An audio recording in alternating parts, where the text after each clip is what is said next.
Am I the jerk for letting my best friend walk through a dangerous part of town at night alone because I was too busy celebrating my birthday party? Posted by you/LostInThoughts07. I, 26F, have been best friends with Jake, 27M, for over 6 years. We work at the same company and are also planning to go on a work and travel trip together soon. This situation happened last Friday, which was my birthday. I had planned a big family gathering with over 20 guests, some of whom traveled over an hour to be there. Jake was invited, and he told me he would come. The night before, we went grocery shopping together, but while sitting in the car, he suddenly told me at the last minute that he wouldn't be attending because he had picked up an extra shift at work. I was a little hurt because we always celebrate our birthdays together, and he didn't need to take the shift. Our company has plenty of people who could have covered it, but I accepted it and moved on. On my birthday, we were texting before his shift. For context, Jake doesn't have a driver's license and usually relies on public transport or walks. I do have a license, but I don't own a car. I use my mother's when I need it. That afternoon, he mentioned that he would have to walk home because public transport stops running at a certain time, something he already knew when he took the shift. He also told me he was feeling a bit sick and asked if I could pick him up and drive him home. Our boss even told him he could leave 2 hours early to catch the last bus if he needed to, but he chose not to. I told him I couldn't leave my own birthday party just to pick him up and drive him home. I had guests over, food and drinks to serve, and I felt it would be rude to leave when people had put in time and effort to celebrate with me. He replied, "Can't you just leave for 5 minutes and drive me home?" I explained that it wasn't just a 5-minute trip, I would be gone for at least 30 minutes in total. He just said, "Okay." Later, I checked Find My to make sure he got home safely and texted him, apologizing that I couldn't drive him, reminding him that I normally do, but I really couldn't leave my own party. That's when he got angry and told me my behavior was unacceptable and that I was just making excuses. For further context, I do drive him home fairly often, even when I'm not working the same shift as him. But this time, I had a prior commitment, one that he was originally supposed to attend. I reminded him again that our boss had told him he could leave early to catch the bus. At this point, he started arguing that the town is dangerous at night, but we've both lived here our entire lives, and nothing has ever happened to us. I used to walk at night all the time before I had a license, and another friend of ours, who is also a co-worker, regularly walks home late at night without issue. I tried to understand if something else was going on and asked him if maybe he was upset about something deeper and just projecting it onto this situation. I might have worded it poorly, but instead of talking, he just exploded at me. I apologized if I said it the wrong way, but at that point, he wasn't listening to me at all. Meanwhile, he wasn't trying to understand my side either. I told him it was my responsibility to be at my own birthday party and that my guests had made an effort to celebrate with me. I couldn't just disappear for half an hour. He dismissed that and told me I was a bad friend, a bad sister, because I said I wouldn't drive my sister home either if I had prior commitments, and it wasn't an emergency, and that my priorities were all wrong. In the end, he told me he didn't want to see me for a while. I am honestly confused and questioning our friendship after this because of how he reacted. I really tried to understand his side, and I get that he was hurt that I wasn't there for him when he needed me. But at the same time, I couldn't just leave my own party if it wasn't an emergency. Now I don't know if our friendship can bounce back from this or how I'm supposed to rely on him moving forward. If this is how he reacts to something like this, what happens if we end up in a similar situation while traveling? Is he just going to leave me behind if I don't do what he wants? Relevant comments. Commenter. I think if you really look back at your dynamic and who does what for whom, you will find a huge imbalance, with you doing more. Also, the fact that he did not want to go to a party celebrating you and not him, and that he wanted you to leave the party, indicates that he just wants to use you. Ops response. Yeah, there is a bit of an imbalance in the dynamic, but I thought it might be because of our different circumstances. His family isn't as well off as mine. Also, acts of service is my love language, so I tend to do a lot for people I hold dear. I always thought of us as those typical, picture-perfect TV show besties, but his behavior regarding this incident shattered that picture for me. Commenter 2. Even more, it sounds like he didn't like you being the center of attention. Is he usually the one people focus on, with you as the sidekick? Ops response. To be honest, I don't know. I never really paid attention to who was the center of attention in situations where we were in groups. But now that I think about it, we were at a party recently where he separated from me for almost the entire time to go off with another friend we hadn't seen in a long time. I assumed it was because they hadn't seen each other in months, so I didn't really pay attention to it either and just stayed with other friends. Commenter 3. This was kind of what I was thinking. He sounds manipulative. No one is going to leave their birthday party to give someone a ride home. It's incredibly rude to leave a party in your honor, and I'm 99% sure that's common knowledge. Either something else is going on, or he fabricated this whole thing as a test. Ops response. And he told me that he had talked to others about it, and not one of them disagreed with his point of view.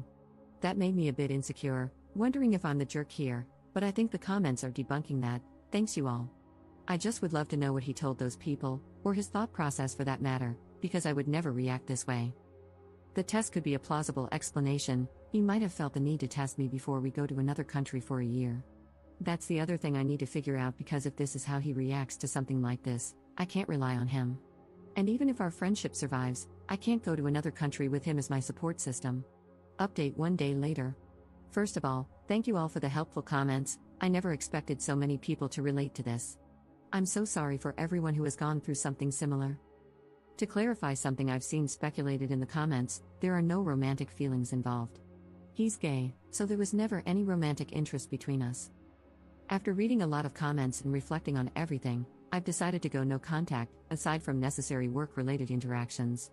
I've also made the decision to move forward with my work and travel plans alone, because I simply can't trust someone like this to be my emergency contact in another country. I had a long conversation with my parents and showed them the chat. My mom actually broke down crying. She told me she's seen narcissistic behavior and red flags in him for years, but things have gotten worse in the last few months. She said this has been weighing on her, and when she laid everything out for me, I finally saw the bigger picture. Even though it wasn't a romantic relationship, I now realize he was isolating me from other friends and family, always trying to make himself the center of my social life. He even tried to insert himself into most of my other friendships, and looking back, anytime I made progress in life, he would find a way to hold me back or drag me down. My dad told me that some of the recent arguments I've had with my family were actually their way of trying to get me to see what was happening, but I just didn't recognize it until now. He also said he's relieved I won't be traveling overseas with him. My parents reassured me that while this will be hard at first, I'll heal, and cutting ties now will make things easier in the long run. They also pointed out things I had overlooked, like how he tagged along on family holidays without paying but was never particularly grateful to my family for inviting him. I've started talking to one of our mutual friends about what happened. She's currently busy with the Super Bowl, but once she's back, I'll tell her everything as objectively as possible. I don't want to trash talk him or damage his reputation at work, but if coworkers ask, I'll be honest about why I've distanced myself. I genuinely do wish him the best, and I hope he works through his issues and finds happiness. But I'm done. My mom breaking down in tears was the final straw for me. Even though a lot of my social circle overlaps with him, I know I'll eventually sort everything out and move on. It honestly feels like a friendship divorce, but I think this is a necessary step. I need to reevaluate who my real friends are and how they treat me, and I might need to cut ties with a few other people along the way. I actually texted one of my close friends, joking that we're getting a divorce and that I'm filing for custody of her. I really hope she won't be manipulated by him, but right now, I need to be prepared for anything.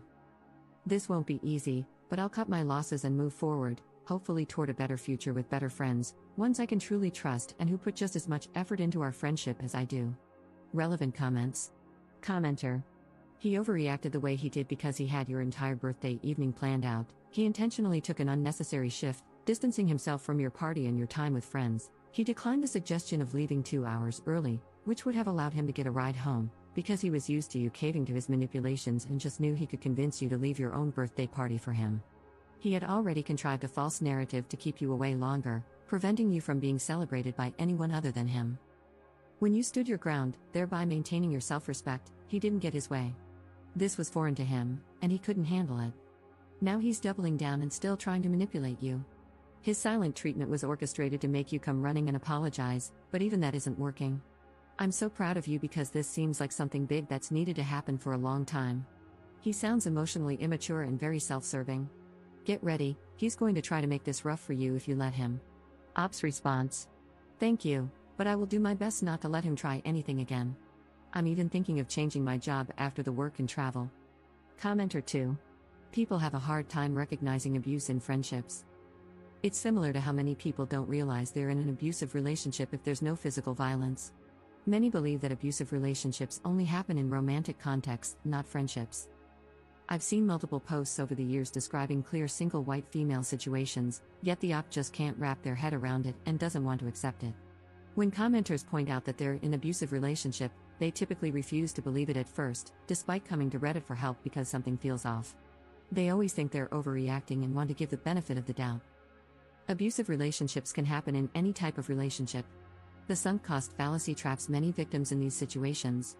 It's always interesting to see posters like ops start looking back on their friendship without the rose-tinted glasses. 99% of the time, they end up uncovering a lot of messed up behavior that's been going on for a very long time. It's hard to see the forest when you're too busy focusing on the trees. I hope Op is safe. The lengths to which her friend was willing to go to manipulate and trap both of them in this calculated situation are extreme and, quite frankly, unhinged.